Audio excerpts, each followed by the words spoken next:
ये कहानी है फ्रांस के एक शहर की। यहाँ कोई बंदा ऐसा नहीं था जिसे नन का खौफ ना हो।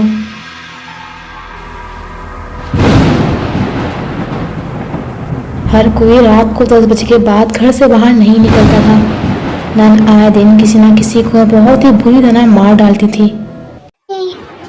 Help me. लेकिन जॉन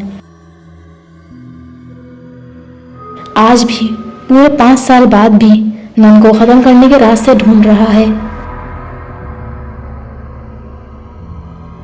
हर किसी को मालूम था कि नन कहाँ रहती है,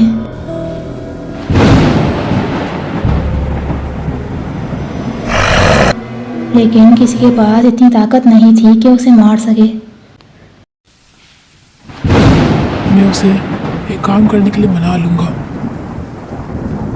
जॉन को काफ़ी मालूमात के बाद मिस्टर विल्सन का पता चला। सिर्फ मिस्टर विल्सन ही थे जो नन को ख़त्म करने का रास्ता जानते थे, लेकिन मिस्टर विल्सन को किसी से बात करना, किसी से मिलना पसंद नहीं था। जॉन मिस्टर विल्सन से मिलने गया। अच्छी बात ये थी मिस्टर विल्सन जॉन की मदद करने के लिए तैयार हो गए। वो शहर के हालात से अच्छी तरह वाकिफ़ थे और वो भी जॉन की तरह नन को ख़त्म करना चाहते थे। उन्होंने जॉन को बताया नन को ख़त्म करने के लिए उन्हें एक होली बुक की ज़रूरत पड़ेगी। उसे हासिल करने के लिए उन्हें नन के घर जाना पड़ेगा। उन्होंने जॉन को बताया कि वो बुक एक एंटीक रैलिक में बंद है और वो एंटीक रैलिक और कहीं नहीं, नन के कैसल में मौजूद है। जॉन और मिस्टर विल्सन पूरी तैयारी के साथ नन के कैसल उसे ख़त्म करने के लिए पहुंच गए। अंदर जाते ही मिस्टर विल्सन को नन ने देख लिया और उन्हें बहुत ही बुरी तरह जलाकर मार डाला। जॉन ने ज़रा देखता रहा लेकिन वो कुछ कर नहीं सका। उसने जल्दी से होली वाटर निकाला और नन पर डाल दिया और बुक के पास पहुंचा। उसने बुक को खोला और बुक को पढ़ना शुरू कर दिया। बुक पढ़ते ही नन बहुत ही बुरी तरह चीखने लगी और आखिरकार वो उस बुक के अंदर कैद होकर रह गई। आखिरकार जॉन ने मिस्टर विल्सन की मदद से अपने शहर को बचा लिया, लेकिन मिस्टर विल्सन को नहीं बचा सका। इस बात के लिए वो बहुत गमज़दा था, लेकिन इस शहर से अब उस नन का खौफ ख़त्म हो चुका है। हर कोई हंसी खुशी ज़िंदगी गुजार रहा है।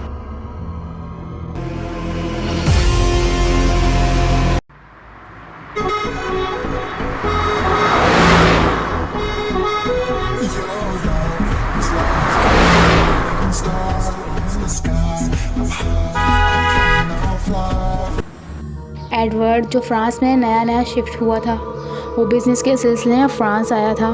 उसे न्यू डिस्कवरीज करना पसंद था। जॉन जो आज तक चर्च के पास रहता है, चर्च के अंदर एक खुफिया रूम में वो एंटीक रैलिक मौजूद है।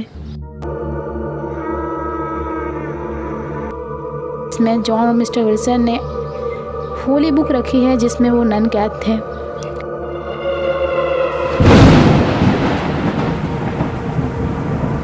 एडवर्ड जो फ्रांस से आते ही जॉन से मिला। वो बस एक बार उस बुक को देखना चाहता था जिसमें वो नन कैद है। उसने ये बात जॉन को नहीं बताई। वो खुफिया तरीके से उस रूम में चला गया।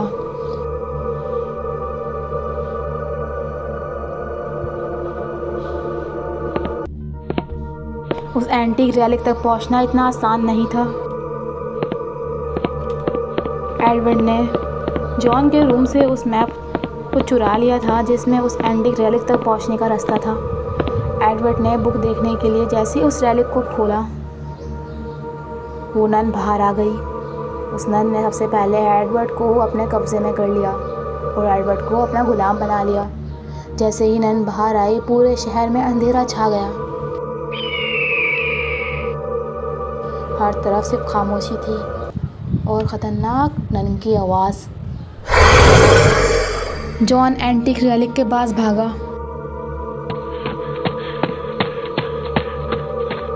लेकिन नन उससे बाहर आ चुकी थी और उसने एडवर्ड को अपना गुलाम बना लिया था। जॉन ने उस होली बुक को पढ़ना शुरू कर दिया। नन बहुत ही बुरी हालत में थी क्योंकि वो अभी अभी आज़ाद हुई थी। अभी नन में इतनी पावर नहीं थी कि वो हमला कर सके, इसलिए जॉन ने दोबारा उसे बुक में कैद कर दिया। और एडवर्ड भी ठीक हो गया। लेकिन नन आज भी जिंदा है।